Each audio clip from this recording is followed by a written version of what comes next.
नमस्कार विद्यार्थियों, मैं ARBDL सर आप सभी का पुनः एक बार फिर से हमारे इस यूट्यूब चैनल फंडामेंटल गुरु में स्वागत करता हूं। विद्यार्थियों, हम लोग राजस्थान के भूगोल में कृषि में पढ़ने जा रहे हैं अपन फसलों के उपनाम।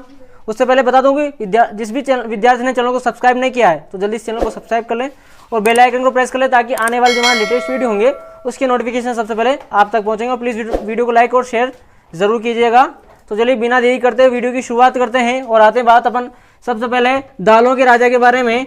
तो दालों का राजा कहा जाता है चना को, यानी ये उपनाम हो गए, ये होगी फसल। तो दालों का राजा कहा जाता है यहाँ पर चना को। बात करें दालों की रानी की तो दालों की रानी कहा जाता है मटर को। बात करें फलों का राजा तो फलों का राजा हो जाएगा यहाँ पर आम।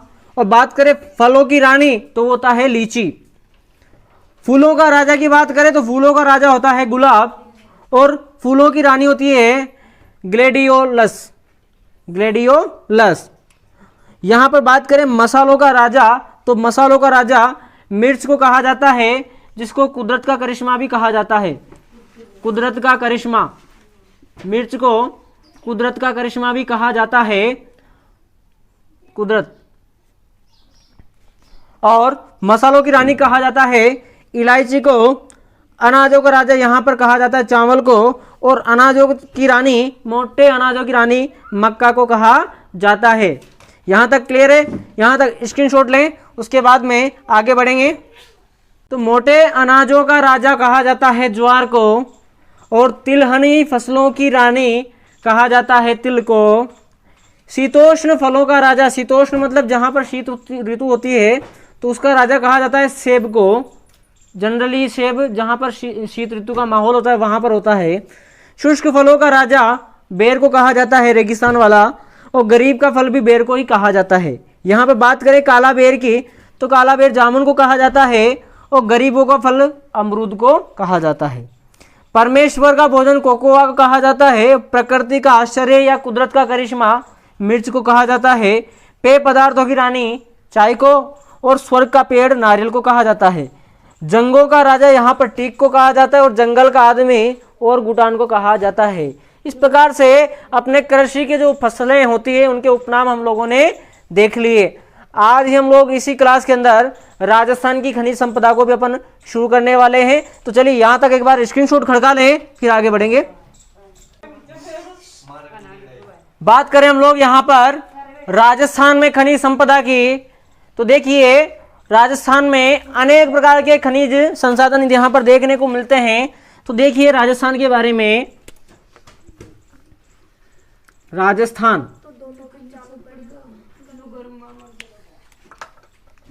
तो राजस्थान को खनिजों का अजायब घर कहा जाता है। राजस्थान को खनिजों का अजायब घर कहा जाता है। अजायब घर कहा जाता है। बात करें तो यहां पर कितने प्रकार के खनिज मिलते हैं तो राजस्थान से लगभग 79 प्रकार के खनिज निकाले जाते हैं। खनिज निकाले जाते हैं। यहां मतलब कि राजस्थान में 79 प्रकार के खनिज यहां से निकाले जाते हैं। बात करें तो राजस्थान को खनिजों का संग्रहालय भी कहा जाता है, भी कहते हैं। राजस्थान को खनिजों का संग्रहालय भी कहते हैं।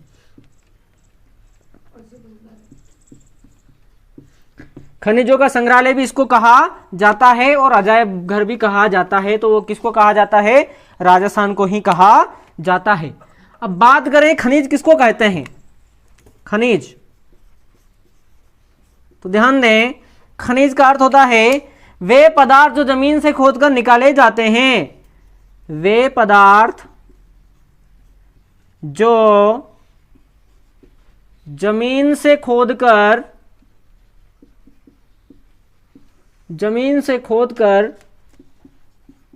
निकाले जाते हैं, उनको खनिज कहा जाता है। और बात करें तो भंडारण में, खनिजों के भंडारण में राजस्थान का दूसरा स्थान आता है भारत में। तो खनिज भंडारण में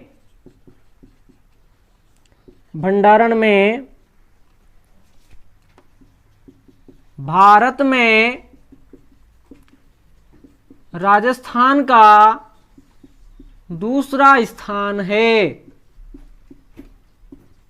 यानी कि भारत में जितना खनिज भंडारण होता है उसमें सेकंड स्थान राजस्थान का ही आता है। बात करें उत्पादन के मामले में तो खनिज के उत्पादन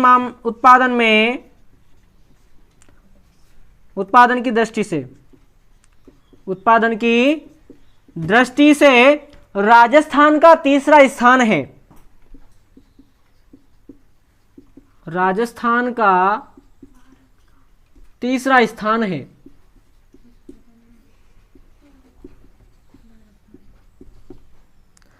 उत्पादन की दृष्टि से राजस्थान का तीसरा स्थान है। और जो तीसरा स्थान है वो कहां पर है? तो वो तीसरा स्थान भारत में है। ध्यान दें, यहां पर तीसरा स्थान कहां पे माना जाता है? भारत में।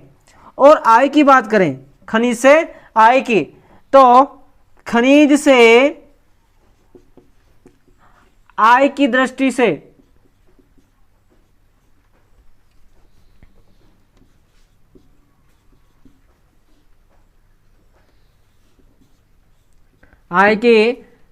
से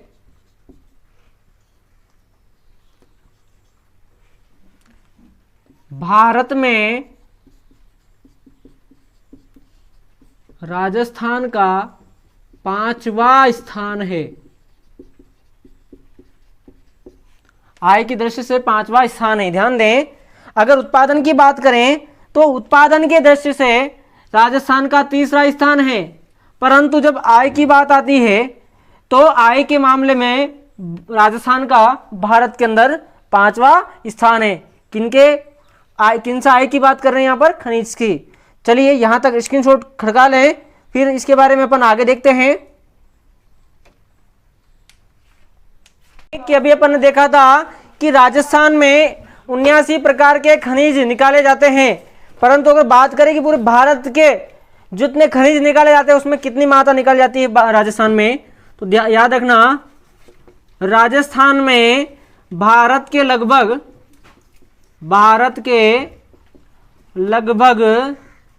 22% खनिज प्राप्त होते हैं।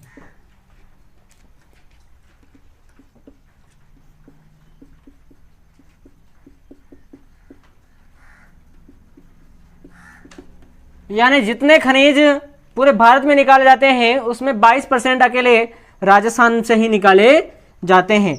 अब यहां पर हम लोग खनिजों को डिवाइड करेंगे, तो देखिए खनिज को हम दो भागों में यहां पर डिवाइड करने वाले हैं। तो एक को बोला जाएगा धात्विक खनिज और एक को बोला जाएगा अधात्विक खनिज। इसको बोलेंगे हम लोग धात्विक खनिज और इसको बोलेंगे अधात्विक खनिज।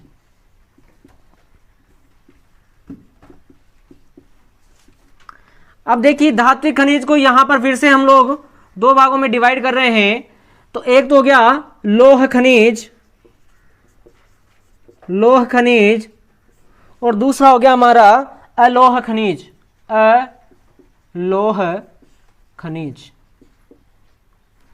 अब देखिए लौह खनिज की बात करें तो लौह खनिज में कौन कौन आते हैं?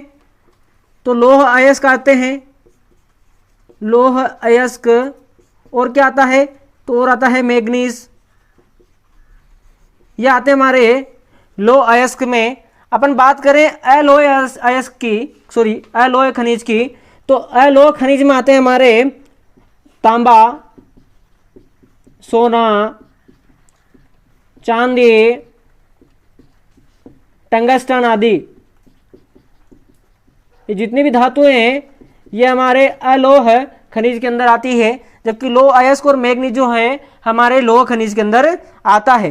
तो यहां तक लिख लीजिए। उसके बाद में हम लोग वन बाय वन अकेले एक एक के बारे में पढ़ेंगे। तो सबसे पहले लो अयस्क के बारे में अपन चर्चा करेंगे। तो यहाँ तक स्क्रीनशॉट खड़का लें, फिर आगे बढ़ते हैं लो अयस्क के बारे में।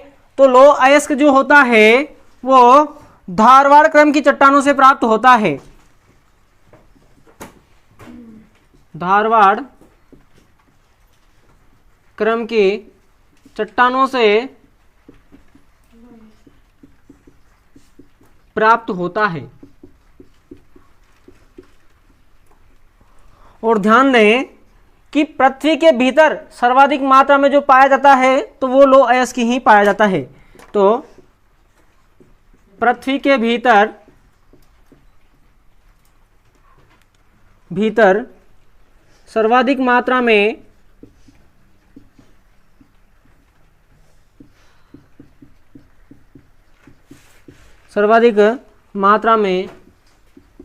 पाया जाने वाला धात्विक खनिज कौन है? लो अयस्क है। यानी कि पृथ्वी के अंदर सर्वाधिक मात्रा में जो धात्विक खनिज पाया जाता है तो वो हमारा लो अयस्क है। क्लियर है यहां तक? देखते हैं आगे।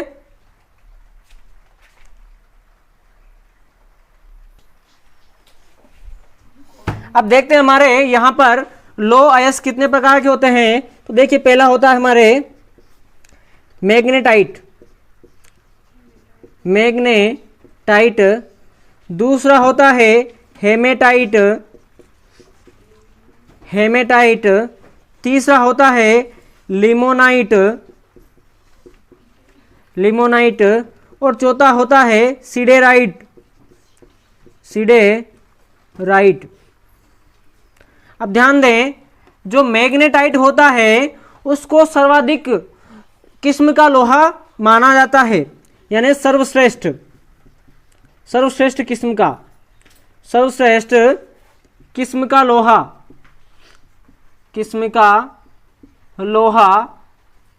तो ये कैसा होता है? जिसको अपन काला लोहा भी कहते हैं,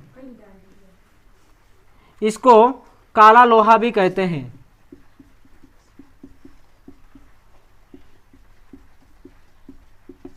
काला लोहा इसको कहा जाता है। और हेमेटाइट की बात करें तो भारत व राजस्थान में सर्वाधिक मात्रा में प्राप्त होता है। ये हेमेटाइट भारत व राजस्थान में सर्वाधिक मात्रा में प्राप्त होता है। सर्वाधिक मात्रा में प्राप्त होता है। कौन होता है? हेमेटाइट प्राप्त होता है। और इसका जो रंग होता है वो कौन सा होता है? लाल लोहा, या इसका गेरुआ जैसा होता है, गेरुहा लोहा। लाल जैसा कलर होता है या गेरुआ जैसा कलर होता है तो इसको कहते हैं वो हेमेटाइट होता है वो। उसके बाद में बात करें लिमोनाइट की तो इसको जल योजक लोहा कहा जाता है। जल योजक लोहा लिमोनाइट को कहा जाता है। और बात करें सिडेराइट की तो सिडेराइट को भूरा लोहा कहा जाता है। भूरा लोहा इसको कहा जाता है। और सिडेराइट जो है वो क्वालिटी के मामले में सबसे वीक है, यानी सबसे निम्न क्वालिटी का है, सबसे निम्न क्वालिटी का लोहा है, सबसे निम्न क्वालिटी का लोहा है। वो कौन सा है? तो वो है सिडेराइट है। क्लियर है यहां तक? मैग्नेटाइट जो है सबसे सर्वश्रेष्ठ किस्म का लोहा तो है वो है मैग्नेटाइट, और सबसे जो खराब क्वालिटी का लोहा है वो है सिडेराइट। और जो भारत और राजस्थान में सर्वाधिक मात्रा में प्राप्त होता है वो लोहा कौन सा है? तो वो है हेमेटाइट। और लिमोनाइट जो होता है उसको जल योजक लोहा भी कहा जाता है। यहां तक स्क्रीनशॉट लें। उसके बाद में इनके उत्पादन क्षेत्रों के बारे में चर्चा करेंगे। लो अयस्क के उत्पादन क्षेत्र की तो पहला उत्पादन क्षेत्र है जो मोरिजा बानोल जयपुर,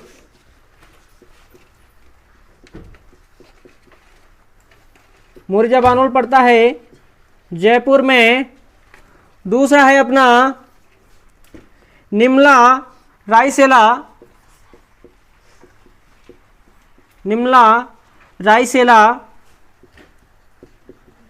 ये जो है लोएस के खदानों के नाम हैं, निमला रायसेला, और ये भी है दौसा के अंदर। बात करें अगली खदान की तो डावला सिंघाना, डावला सिंघाना, तो डावला सिंघाना पड़ती है झुंझुनू में। बात करें अगली चौथी तो है थुरहुंडेर, थुरहुंडेर, और ये खदान पड़ती है उदयपुर में। और पांचवी खदान जो है नाथरा की पाल, नाथरा की पाल, और ये है उदयपुर के अंदर। अब याद रखना कि जो जयपुर वाला है मोरिजा बानोल, उसमें सर्वाधिक उत्पादन होता है हेमेटाइट का, सर्वाधिक उत्पादन तो वो होता है हेमेटाइट का।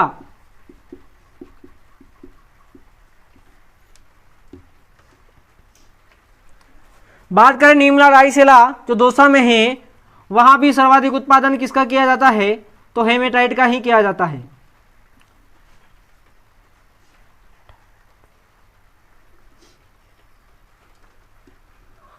फिर है डाबला सिंगाना झुंझुनू, यहां पर भी हेमेटाइट का ही उत्पादन होता है। उसी प्रकार से थुरहुंडेर में भी हेमेटाइट का ही उत्पादन किया जाता है।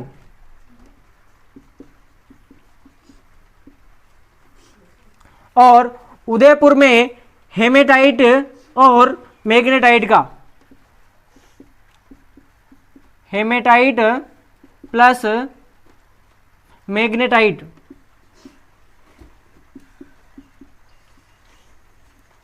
याद रखना जो हेमेटाइट है।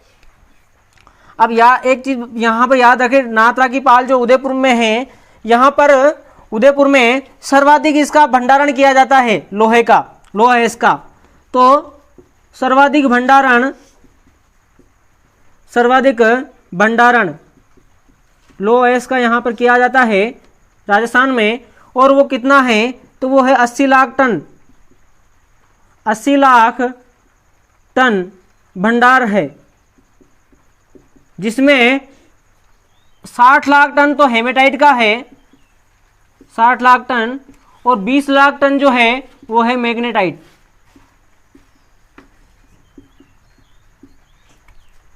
तो क्लियर है, यहां तक स्क्रीनशॉट ले लेंगे और आज की क्लास हम लोग यहीं पर समाप्त करेंगे। बाकी खनिजों के बारे में हम लोग नेक्स्ट क्लास में पढ़ेंगे। तो आने वाली क्लास को बिल्कुल भी मिस ना करें, और ये क्लास थोड़ी सी भी पसंद आए इसको लाइक जरूर करें। चलिए दीजिए मुझे आज्ञा। जय हिंद, जय भारत।